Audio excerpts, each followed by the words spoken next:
I'm BrianVee, and this is Why We Work. Today, I have the great pleasure of speaking with Trisha Ramos. Trisha, also known as Fish with Trish, is a Christian realtor. She's a wife, mom, and author of Struggles and Sunshine. Today, I want to find out what kind of struggles Trisha has. I want to find out our struggles and how we can deal with these struggles. What is the best way to do so? Join me in my conversation today with Trisha Ramos. I'm BrianVee, and this is Why We Work. Today, I have the great pleasure of speaking with Trisha Ramos. Good evening, young lady. Hi, Brian. I don't know what time it is where you're at, but it's daytime here. It's only six in the morning. It's only early. Boy. Well, you Yes. don't look like it. You don't look like it's that early. You don't want to see me at 6 a.m. Well, I don't mind it. Actually, you don't want to see me in the evening. I'm really not an evening person. Trisha, would you do me a favor and just give us a snapshot of who you are and what you're doing nowadays? Yeah. I'm a sinner saved by grace. The Lord opened my eyes when I was in high school, and that kind of sent me on a trajectory and directions I never thought I would go. I always wanted to really live for myself and for my own name and things like that. And God showed me that life is about His name.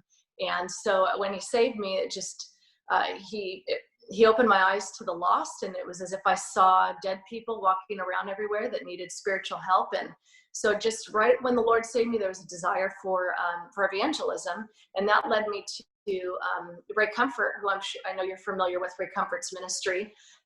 In fact, it was in the late 90s where I had heard him open air preaching in Santa Monica, California, and I didn't like his preaching. I thought he was being harsh. I thought what he should be doing is telling people that, God loves them and has a wonderful plan for their life, and he was doing the opposite. He was sharing the law and the gospel, but I just still thought it was harsh. Well, boy, was I wrong. Someone had handed me Hell's Best Kept Secret, which, have you heard that, Brian? Have you heard Ab- Hell's Best Kept Secret? Absolutely wonderful. I Yeah. mean, all the stuff that comes out of Ray Comfort is fabulous. Yes. I hope I didn't lose you there, Brian. No, that's Sorry, okay. I've got a low battery, so in case it's going to go out, I'll grab my cord. Yeah, no Okay. problem. Yeah, no problem. But yeah, so that I heard that message, and then that just really started really aligning my thinking biblically. And then I found a church called Calvary Chapel Saving Grace in Southern California, and ended up working for the very person, Ray Comfort, who I had been condemning. So I was on staff with him for about 10 years, and then my husband felt called to move to Texas, which is where we live now. Ray Comfort's ministry is in Southern California. Then we moved here in 2007, so it's been about 13 years, and we never really looked back. I worked for Ray from home, and now I do real estate. It's kind of crazy, but God has me in that line of work, and He's blown me away. I thought I would sell maybe a house a year, and in this past year alone, I think it's been over 25 homes, and we've been Nice. blown away, utterly blown away. So I don't know. I don't think it's just a Texas thing. I think there's other realtors I've talked to in other states, and they're saying that it's really, really hot where they're at too. So just the interest rates are low, and people are buying and selling. Trisha, this podcast, and I love your testimony, and I'd like to even dabble more into it as we go along, but this podcast is about work.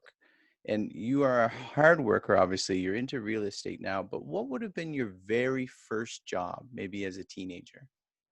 Oh boy, I was working at a clothing store called West City Wear in Rancho Cucamonga, California, and it was actually owned by some Asians, and I think they would always say "Yoboseo." I don't know if That's that means Korean. hello or That's on Korean. the Okay, telephone. That's what you say on the telephone.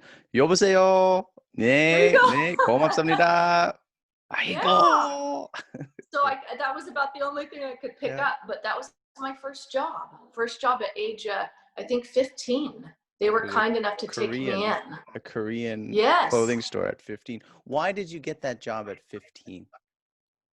Well, uh, there was just probably just a desire. Well, I think just a desire to, one, make money, Yeah. two, be productive with the time, and three, I had a clothes habit, because I really wanted to. At the time, I wasn't saved. Wanted to wear the best things and look the best. So I thought, well, I'll just I'll work at this store. So it was really probably very worldly mindset, but God uses all things. So Were you motivated on your own, or were family members asking you to go out and get a job I because think my this is? mom, I think definitely my mom maybe was saying, now that you're old enough to work, what do you think about getting a little job and start earning some money and savings? So there was this idea of earning money, Yeah. savings, buying your own things, working hard, that type of, even though it wasn't a Christian home, but there was that work ethic there, which I'm grateful for. How long did you stay with this Korean clothing company? Oh yeah, only probably 2 years. That's it. Okay, so that's bringing you into high school though, isn't it? At Mm-hmm. 17. Mm-hmm. So at 17, did you also have a job? And then what were you thinking for after high school? So maybe for the, Yeah, it was just a regular, I just in my mindset, I had no sort of, I really did not have any sort of direction. yeah. I didn't have any sort of goals. Mm-hmm. It was a normal go to school, then go to Mm-hmm. college, and this is just what you do. Mm-hmm. There wasn't any sort of like entrepreneurial mindset of maybe work for yourself. It was always work for somebody else, just do an 8 to 5 job. Nothing about really maybe entrepreneurial. That all came later. What did you take in college, or did you go? You mentioned college, Yeah, so I did did. you I go? went to Yeah. college. So yeah, I ended up going to just a chafy 2 year college, got a 2 year degree. And then from there, went to another school, and it was all local. So I didn't have any loans. It was just, I got it all like funded, where it wasn't like I got in debt $60,000 for a degree I didn't really use. Mm-hmm. What Which did you again, take? I did all education to be a teacher, which I ended up doing some in Southern California, subbing, which was great because I was able to share the gospel in the public schools. But I never, God always shut the door. I never ended up doing teaching, which I'm glad, because that led me towards the way of the master. Yeah. So you've mentioned how you got introduced to Way of the Master. How did you decide to transfer into real estate, or was that just when you went to Texas? Yeah, that was all. Well, that's a good question. We had a dear friend named Valentino that was a friend through Calvary Chapel Saving Grace, that also knew Ray Comfort, that knew everyone from the Way of the Master, evangelism. And he just said, I've got properties in Texas. What if I pay for your real estate school? I'm going to pay $1,000 for, and at the time that was a lot, Yeah. $1,000. I'll pay for you to go to real estate school if you'll help me manage some of my properties. And I thought, sure, that sounds okay, but my heart wasn't really in it too much. I Mm-hmm. didn't really care for the lingo. I just wasn't really thinking financially. I wasn't thinking future wise. And do you know, Brian, I was held in fear by the test for 10 years because I was afraid I'd fail the real estate test. So I ended up getting the schooling done, but for 10 years would not take the real estate test. Can you believe that? I can believe it, because right now I'm sitting on a teaching certificate and I'm so fearful of taking the test. Yes. Yeah. And I was for 10 years held in fear. And then it wasn't until after I had Mm-hmm. Eden, and this is just recently, my Mm-hmm. daughter Eden's only 4 years old. So it wasn't until right after I had Eden, Emilio said, Trisha, why don't you think about the real estate again? And you know what? I had nothing to lose. So what I did was I just studied 100 hours. It took me 100 hours for the real estate exam. I would study while Eden was sleeping, while Eden was napping, because I didn't want to waste any time and take my time away from her, because I can always be a realtor, but I can't always be a mom. Yeah. So I wanted to really redeem that time. And so I studied, and I failed the first half of the test, and first time. And I passed the other, half How did you with God's feel at that help. moment failing? Because you're looking at, the Mount Everest of a problem before you for 10 years, and then you write it, Yeah. and then you actually fail it. Yeah. Well, you know what? I was actually rejoicing because I thought I failed the whole thing. And then I reread the thing, and I go, I passed half. You're Yes, praise optimistic. the Yes. Lord. So, and that was, you'll laugh, Brian, but that was probably the 2 hours that I had spent away from Eden ever. Like I tried to always, I'm with her everywhere we go, everything we do. I just, so yeah, by God's grace, I did pass it, and I went into it thinking maybe only one house. God blew me away just this past, in 1 year's time, utterly blew me away. And I think just to being alive during this administration that we're in, with Trump right now being the president, and the interest rates where they're at, it was just a really culmination of God's grace, favor, and the timing all really I've just been utterly grateful. What is a process that you go through with being a real estate agent or a realtor? How was that? You bring a person through what you show them and then into the final stages. What does that process look like? Oh yeah, like so in other words, let's say, Brian, I think you say you have family in Texas, We do correct? in Colleen. Yes, it In is a dream and a Helene, mission. okay? Yeah. So let's just say you wanted to relocate your whole family out here. What you would do is you either give me a call, we talk through Facebook, you tell me kind of your status where you're at. The first step is getting pre-qualified so that we know exactly the number we can search for, Mm-hmm, right? mm-hmm. And so that's just you getting with a lender. And like, for example, I have several lender teams that I work with, one particularly a dear man named Larry Lee. He's always there for me, answers every call, answers every question. And if he doesn't know it, we'll figure it out. So I've done deals with him this year. They get done pretty quickly, like a 30-day close. And the lender is the one that makes sure that you get pre-qualified so that we're not just out on a hunt and we're like a chicken with our head cut off trying to Mm-hmm. find a home and we don't know what range. So first we need to find out the range, right? So let's say it's $300,000. Great. If you get pre-qualified for $300,000, then you tell me your desires. Would you like a 1-story? Do you want, 4 bedrooms? You want to be out in the country a little bit? Do you want to be closer to the city? And then I do a run on the MLS and then I send you the listings. What is And MLS? that's it.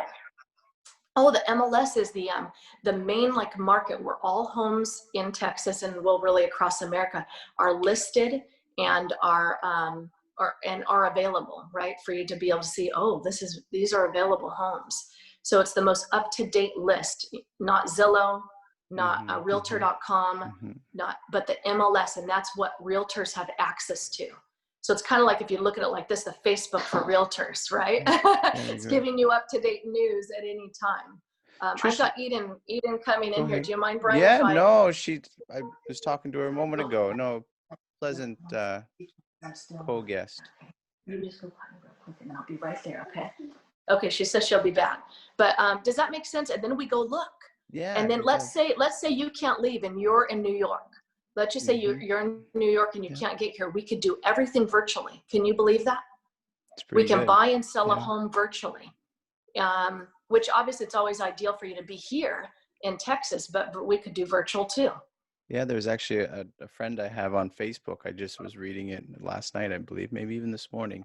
He bought an apartment building on the west coast of Canada. He has a business, but he said we did the whole thing virtually. There you go. Like that's Yes, it is pretty possible. amazing to That's be the able to do world we're that. living in. So if we can, take advantage while we can of this interesting tech world we're in, while it's good for us and it's useful, boy, now's the time. Trisha, what is difficult? I worked in real estate in the sense I was a resident manager, so doing a lot of Yes, showings. What yes, is yes. difficult? What is difficult about your job as a realtor? Oh boy, what is difficult? Boy, well, when you kind of see it as a ministry, it's hard to think of anything that's difficult Well, that's because, why I was thinking maybe you're going to have a different perspective because you have this other opportunity as well. So it's not, yes, oh no, they didn't no, buy. No, I have a exactly, different. no. Yeah. That's right. I don't see it as a drag. Let's just put it this way. Most people that come to me, it ends up by God's grace following through. We either end up closing a deal or we're still kind of waiting and looking and they've got to, line things up. But most people that are reaching out, they're pretty serious about buying. They Mm-hmm. don't reach out unless there's really, and I don't know if it's because a lot of the clients that I'm dealing with, they're believers. So they Mm-hmm. have they fear the Lord, so they're not just reaching out to be reaching out. They know they want to redeem their time.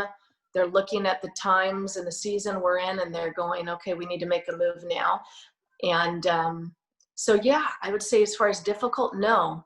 I just every day I wake up and I just say, okay, Lord, what do you have for me today? I'm not going to look at tomorrow, but what today, and how can I help somebody today?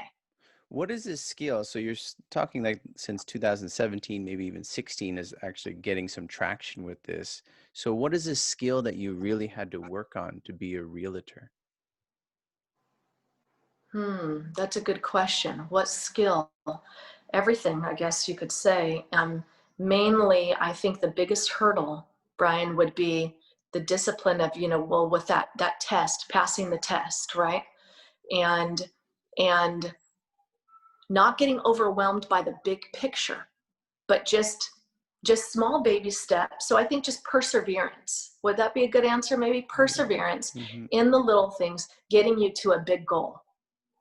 To have Not looking, just perseverance, just maybe, leaning on the Lord, not looking to myself, but just starting with something small until you get to that end goal. Just baby steps till you get to the end, or else if you're looking at the end, you may not get there. It's kind of like, it's like heaven. We're just little small steps. If we get too overwhelmed with the picture of death, that we have to die to enter into the kingdom, we'll get overwhelmed. But if we just look to the Lord day by day, step by step, he will take us there. He will give us the grace that we need at that last moment to cross the finish line and deal with death and things. So there's certainly so many distractions that would discourage us if we allow it like that. So amen. you're That's absolutely true. right. Those little steps. Trisha, I'm just wondering, thinking of when you first started working in a clothing store and then also transferring into being a realtor now, do you have any advice for people who are getting into work or changing their career? Yeah. I guess my advice would be, well, one, it's always great if you can work for yourself, right? To be an entrepreneurial minded, but not everybody's going to have that type of mindset. I didn't always early on. I think it's because there's fear involved in it. If we don't take step of faith, at times we're going to always stay where we're at.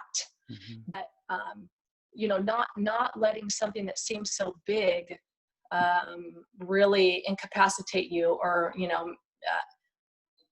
so that you don't achieve your goals. So I guess I would just say, well, one, whatever you're doing, do it all to the glory of God, right? Whether you're going to be, working in a clothing store, or whether you're going to be doing real estate, because those are two very different things, right? One is kind of low risk. Working at a clothing store for somebody else is very low risk. You'll have a stable income, but it might be small. But be doing real estate, you're working for yourself, right? Essentially, but your income could be much greater reward by taking much greater risk. So it just, it depends. It depends. And to start a real estate company, it doesn't cost very much. It's just going to take some endurance to get there. Trisha, I know we would have similar perspectives, but not everyone listening will have the same perspective. But what do you think is most important in a career with character, or the proper character to have in a career? And I can think, we're shaped and molded by the grace of God, but not everyone is. And I don't want to tout moralism, but how important is integrity in someone's career, especially in real estate as well, like that, things like being a lawyer, and sometimes those things kind of get questioned. So I'm sure you're doing what you can do by the grace of God, but how would you lift that up? Yeah, Brian, that's a good question. First, I'd like to say that in my short real estate career, I have found some of the most integrous, hardworking people that I've ever met. They answer every call. If they don't, they're back to me in minutes. It's the most amazing, the amazing occupation I think I've had. That next to, of course, Living Waters, doing, evangelism and working for Ray Comfort and Kirk Cameron. That was a blessing. But yeah, a high premium on integrity, which ultimately only comes with a biblical worldview, because who is the inventor of integrity? God is the inventor of integrity. Who is the inventor of hard work? God is, right? We see in the Proverbs, oh, go look to the ant, you sluggard, right? You see the ant working in all seasons, and the ants accomplish mighty things without having any sort of general. And so we can have all these wonderful qualities, right? And people do. People in the world that don't have the Lord as their Savior still can have wonderful qualities. Like I said, I've met a lot of them, and there's not very many Christian realtors that I've met yet, but they still are working what it seems very, integrous, and getting back and doing good deals. And so they can have that. They just don't have the Creator to give the credit to, right? But so what are some of the main things? Integrity, trustful, truthfulness, being on time. Just good communication skills. That's always good in the workplace, right? But I guess I'd say most importantly, getting right with the Lord, and all of that will follow. All of that will follow. Instead of putting the heart before the horse, the cart before the horse, all of that will follow after we are right with the Lord.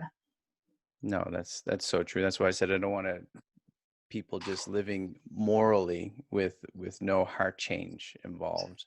That's But right. the idea to have, as you mentioned, for people to hear, integrity is important, honesty is important, punctuality is important. All of those things are important. And then maybe one day when that heart does get changed, then they think back or see something again that says, yeah, all of these things by God's grace I can work on. And I also like what you're saying, that you're seeing people wherever you go, but in particular real estate, that have some of these traits, because one, we're made in the image of God. But it's just, and that's why I made this podcast too, because I think there's beauty in the work that people do. And that's why I want to show, and I feel it it reveals God's sovereignty. It reveals God's working hand through the people that do work, His whether nature. they acknowledge That's him or right. not. That's exactly right. Yeah, work is a good thing. And in fact, remember, he created Adam and Eve, and they were to tend to the Garden of Eden. So this work was a noble idea. It's actually, being impoverished, or this idea of, sometimes people have this notion that when you come to the Lord, or if you're a Christian, that being a mindset of poverty or this and that is somehow noble or humble. But that, biblically speaking, work is a good thing. Hard work is a good thing. Look at the Proverbs. Look at Solomon. Look at David. These were men that loved the Lord, and God had them in high places. And it's actually, I think there's a proverb, David, that says, by humility and the fear of the Lord are riches, honor, and life. It's a proverb, but I don't know the location. By humility and the fear of the Lord are riches, honor, and life. So sometimes you see some of the most humble people, like, Kirk Cameron, the actor from Growing Pains, Fireproof, Left Behind. And he is extremely humble, but God has really raised him up. And I often think about Kirk, like, boy, he's probably very humble in his prayer closet, and God just has kept, raising him up and uses him in great ways.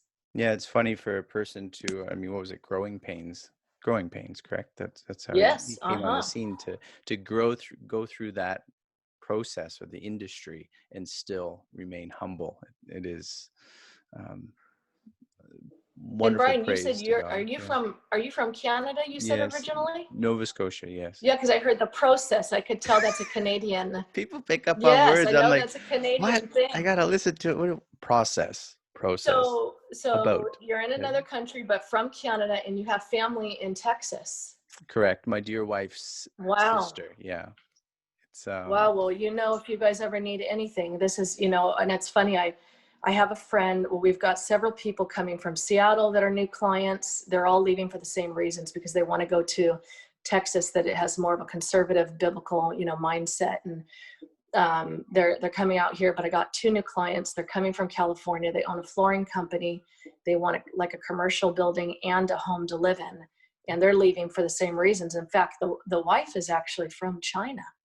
And she there's had a left China to there's a go to big flow. California for freedom. There's a big flow of people coming from California, I heard. Yes, huge. They're coming. So when it's your time, or anyone I was telling them, they were saying, well, what should we do? Should we choose between Tennessee, Idaho, or Texas? I said, well, Texas is the only state in the entire union that talks about seceding in case something goes down. I haven't heard of Tennessee seceding, but you never know. I hope we never get to that point. But boy, we're in interesting times. Trisha, I know you're pressed for time, so I only have a few questions for you. But do you have a goal? To enjoy God and glorify Him forever. But in your real estate work, do you have a particular goal in what you're doing? Which we can't separate the two, but. That's right. That's a great question, Brian. I often think about that. In fact, it's funny. Do you remember Dave Ramsey? Do you ever? Yeah, I have him You on remember Facebook. him? I listen to him and his advice. Yeah. Well, it's funny because I Financial never. advice for anyone who does not know, but yeah. Yeah. Well, I never listened to his total money makeover, but the clients with the flooring business, They told me they've been listening to that book, The Total Money Makeover, for 3 times. He says he's listened to it. And he's a really successful, business owner, flooring company. And I thought, I've never listened to Dave Ramsey's thing. Well, I'll just listen to it. So I've been listening to it. I'm only halfway through, but there are some really neat things, I think, for basic, right? Yep. Basic beginners. Yep, and maybe some folks that are just stuck financially and don't know how to get out. Maybe that's a good baby step. Yep, just a Dave Ramsey Total Money Makeover. Listen to that. Listen to it over and over until it makes sense. Yeah, I think we have the course. But your question was, we have the course here. Say it again. What we have the Dave Ramsey course here. His Dave Ramsey University program, Baby Steps. Okay, awesome. But your question, Brian, was remind me again. What goal do you have for your work? Goal. I guess, Brian, if I were living in a dream world, and God is able, because George Mueller, remember George Mueller? He was the man that owned orphanages, and he did it all through prayer. He would just pray and people would give money, and he wound up with tens of thousands of orphans lining the streets the day he died, that he was able to take care of through prayer. So I guess if I'd say, one of my goals would be, obviously, I would love to help my mom pay off her home, just pay it off.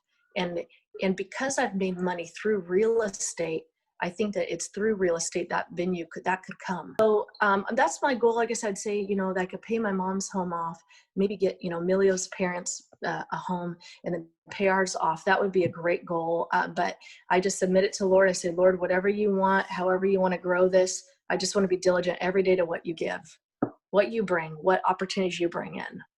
I hope that works out. Trisha, is there anything you would like people to understand about you? From your walk with the Lord until now as a realtor, is there anything that you would like people to understand so they can have a better appreciation of you or the work that you're doing? Oh boy. Well, that's a good question. I guess I would say that everything I do, it's for the Lord and to the Lord and through the Lord. So I wouldn't be able to do any of it without him. So if they want a Christian realtor, then that's what they'll get. One that is going to pray for them and to, honor the Lord every step of the way. So that's my goal, right? That's what I want to do is to honor him. So if they're looking for somebody that fears the Lord, honors the Lord, and I give all the glory to the Lord. It's no marketing at all except my Facebook page. That's it. And just a post here and there, but no marketing. And just thankful. And thank you for having me on, Brian. Really, really thankful. I think your background almost looks like a Wretched Radio thing. With the bricks. Yes. Maybe his more old school one. He has that. I like it. Yes. I only have 2 real basic questions for you. In thinking of adversity, is there adversity that you have faced in your life, but in terms of giving people an encouragement for the adversity that they're facing in their lives? Yeah, boy, well, we are going to definitely face it daily with whatever, our bodies breaking down, our homes breaking down, people breaking down, jobs failing us, animals dying, people dying. So we're always going to, Jesus himself said, in this life, you will have troubles, but be of good cheer. I've overcome the world. So the only way that we can be truly, truly of good cheer is by trusting in the Lord. So in terms of adversity, I'd say one of the greatest manuals of all time for adversity, no matter what age, no matter what season you're in, is the Bible.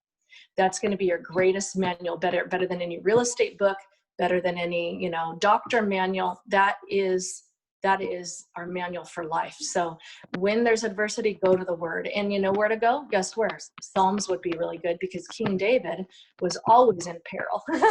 King David was always in adversity. He says in Psalm 119, we think it's David who wrote Psalm 119. It may have been somebody else, but it's likely that it's him. In Psalm 119, he says, my soul cleaves to the dust.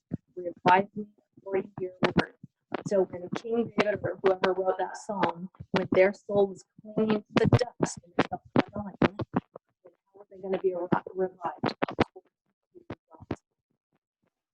Trisha, your sound is breaking up just a tad. I don't know if it's because it's moving, but yeah, what you're speaking about is akin to, and I know you're saying the Bible is most important, which I agree wholeheartedly, but also the book that you wrote, Struggles in Sunshine, Oh, I forgot. That's confessions, funny. prayers. Yeah. And I think that shows your humility. You're not out.